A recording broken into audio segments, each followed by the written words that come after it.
Metre ಬಡ್ಡಿ ಹಾಕ್ಕೊಂಡು ವಸೂಲಿ ಮಾಡ್ತಾ ಇರೋದು. ಇಂಥ ಮಾಹಿತಿ ನಮಗೆ ಕಂಪ್ಲೇಂಟ್ ಆಗಿ ಬರ್ತಾ ಇಲ್ಲ. ಗೋಕಾಕ್ ಜನರಿಗೆ ನಾನು ಹೇಳ್ಕೊಳ್ಳೋದು ಏನಂದರೆ, ಮೀಟ್ರ್ ಬಡ್ಡಿ ಯಾವನು ಮಾಡಿಕೊಂಡು ನಿಮ್ಮ ಜಮೀನನ್ನು ಬರ್ಸ್ಕೊಂಡಿದ್ದಾನಂದ್ರೆ ಯಾವುದು ಎದುರ್ಕೊಳ್ಳಬೇಡ, ನಮ್ಮ ಕಡೆ ಬನ್ನಿ. ರಿಜಿಸ್ಟ್ರೇಷನನ್ನು ನಾವು ಕ್ಯಾನ್ಸಲ್ ಮಾಡೋದಕ್ಕೆ ಅವಕಾಶ ಇದೆ. ಮೀಟ್ರ್ ಬಡ್ಡಿ ಯಾವನು ತೊಗೊಳ್ತಾನಂದ್ರೆ ಜೈಲಿಗೆ ಹಾಕ್ತೀವಿ. ಯಾರು ಬಂದು ತೊಂದರೆ ಮಾಡುವುದು ಯಾವುದು ಮಾಡ್ತಾನಂದ್ರೆ ಹೊಸ ಆ್ಯಕ್ಟು ಇದೆ, ಹಳೆ ಆ್ಯಕ್ಟು ಇದೆ. ಯಾರೇ ಬಂದು ಒಂದು ಮೀಟ್ರ್ ಬಡ್ಡಿ ಹಾಕಿ ತೊಂದರೆ ಮಾಡೋ ಸಂದರ್ಭದಲ್ಲಿ ಯಾರಿಗೆ ಅವಕಾಶ ಇಲ್ಲ, ಕಠಿಣ ಕ್ರಮ ಕೈಗೊಳ್ತೀವಿ.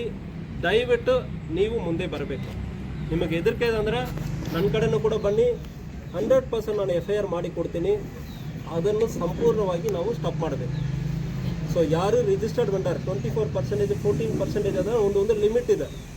ಸ್ಟೇಟ್ ಗೌರ್ಮೆಂಟಲ್ಲಿ ಲೆಸ್ ದೆನ್ 20% ಮಾತ್ರ ನೀವು ಕಲೆಕ್ಟ್ ಮಾಡಬೇಕಂದ್ರೆ ಇದೆ.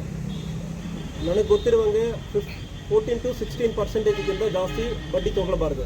1 ಲಕ್ಷಕ್ಕೆ 1 ವರ್ಷಕ್ಕೆ ಸ್ಟೇಟ್ ಗೌರ್ಮೆಂಟ್ ಆದೇಶ ಪ್ರಕಾರ 14ರಿಂದ 16,000ಕ್ಕಿಂತ ಜಾಸ್ತಿ ಬಡ್ಡಿ ತೊಗೊಳ್ಬಾರದು.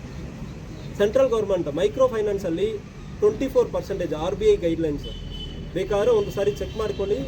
1 ಲಕ್ಷಕ್ಕೆ 24,000ಕ್ಕಿಂತ ಜಾಸ್ತಿ ಬಡ್ಡಿ ಯಾರು ತೊಗೊಳ್ತಾರಂದ್ರೆ ಸೆಂಟ್ರಲ್ ಗೌರ್ಮೆಂಟ್ ಆದೇಶ ಪ್ರಕಾರ ರಿಜಿಸ್ಟರ್ಡ್ ಮೈಕ್ರೋ ಫೈನಾನ್ಸ್ ಅವರು ಬಿಟ್ಟು ಅನ್ರಿಜಿಸ್ಟರ್ಡ್ ಆಗಿ ಯಾರು ನಾವು ಹಣ ಕೊಡ್ತೀವಿ, ಜಮೀನು ಬರ್ಸ್ಕೊಳ್ತೀವಿ, ಮನೆ ಬರ್ಸ್ಕೊಳ್ತೀವಿ ಅಂದರೆ ಯಾರು ಬರ್ತಾರಂದ್ರೆ ಅವರು ಕೂಡ ಮೈಕ್ರೋ ಫೈನಾನ್ಸ್ ಇರಲಿ, ಯಾರು ಬೇಕಾದ್ರೆ ಇರಲಿ, ನಿಮ್ಮ ಕಡೆ ಬಂದು ಗಲಾಟೆ ಮಾಡೋದಕ್ಕೆ, ಬೈಯೋದಕ್ಕೋ, ಮನೆ ಮುಚ್ಚೆ ರಾತ್ರಿ ಹಗಲು ನಿಂತ್ಕೊಳ್ಳೋದಕ್ಕೋ ಅವಕಾಶ ಇಲ್ಲ. ಸೊ ಯಾರು ಅಂಥ ರೀತಿಯಲ್ಲಿ ಜಾಸ್ತಿ ಬಡ್ಡಿ ಕೊಡ್ತಾರಂದ್ರೆ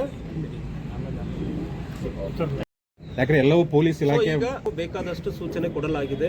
ನೀವು ತಪ್ಪು ಮಾಡಿದರೆ ಸರಿಪಡಿಸ್ಕೊಳ್ಳೋದಕ್ಕೆ ಅವಕಾಶನೂ ಕೊಡಲಾಗಿದೆ. ಮುಂದೆನೇ ನೀವು ಮಾಡೋ ಸಂದರ್ಭದಲ್ಲಿ ಆಫೀಸರ್ಸ್ಗೆ ಈಗಲೇ ಸೂಚನೆ ಕೊಡ್ತಾ ಇದ್ದೀನಿ. ಸಿಬ್ಬಂದಿ ಇಲಾಖೆ ಬೀಟ್ ವ್ಯಾಪ್ತಿಯಲ್ಲಿ ಹೋಗಿ ಪ್ರತಿಯೊಬ್ಬರು ಚೆಕ್ ಮಾಡಬೇಕು. ಯಾರು ಅಂತಾಗ ಮಾಡ್ತಾರಂದ್ರೆ FIR ಮಾಡಬೇಕು. ಇದಕ್ಕೆ ಮೇಲೆ ಮಾಡ್ತಾರಂದ್ರೂ FIR ಮಾಡಿ ಗಾಡಿಯನ್ನು ಸೀಸ್ ಮಾಡಬೇಕು. ಮತ್ತು ಎನ್ವಿರಾನ್ಮೆಂಟ್ ಆ್ಯಕ್ಟ್ ಅಡಿಯಲ್ಲಿ ಸಿಕ್ಕಾಪಟ್ಟ ಸೌಂಡ್ ಹಾಕೋ ಸಂದರ್ಭದಲ್ಲಿ ಅಪ್ ಟು 1 lakh ಬರೋ ಫೈನ್ ಹಾಕೋದಕ್ಕೆ ಅವಕಾಶ ಇದೆ. ಕೋರ್ಟ್ಗಳಿಗೆ ಅವಕಾಶ ಇದೆ. ನಾವು ಇದನ್ನು ತುಂಬ ಸೀರಿಯಸ್ ಆಗಿ ಪರಿಗಣಿಸ್ತೀವಿ. ಇಲ್ಲ, ನಿಮ್ಮ ಪೊಲೀಸ್ ಇಲಾಖೆ 100% ನಾನು ಹೇಳೋದು, ಯಾವುದೇ ಗಾಡಿಯಲ್ಲಿ ಓಡಾಡಿಸೋದು ಒಂದು ಸಣ್ಣ ಕ್ಲಿಪ್, ವಿಡಿಯೋ ಕ್ಲಿಪ್ ಇರಲಿ, ಆಡಿಯೋ ಕ್ಲಿಪ್ ಇರಲಿ, ಇಲ್ಲ ಆ ಗಾಡಿ ನಂಬರ್ ಯಾವುದೇ ಒಂದು ಹಳ್ಳಿಯಲ್ಲಿ ರಾತ್ರಿಯಲ್ಲಿ ಅವನು ಹಾಕೊಂಡು ಹೋಗ್ತಾನಂದ್ರೆ ಆ ಗಾಡಿ ನಂಬರನ್ನು ಹಾಕಿ KSP ಆ್ಯಪಲ್ಲಿ ಹಾಕಿ ನಾವು ಕೇಸ್ ಮಾಡಿ ಕೊಡ್ತೀವಿ. ಸರ್, ಡಿಜೆಗೆ ಸಂಬಂಧ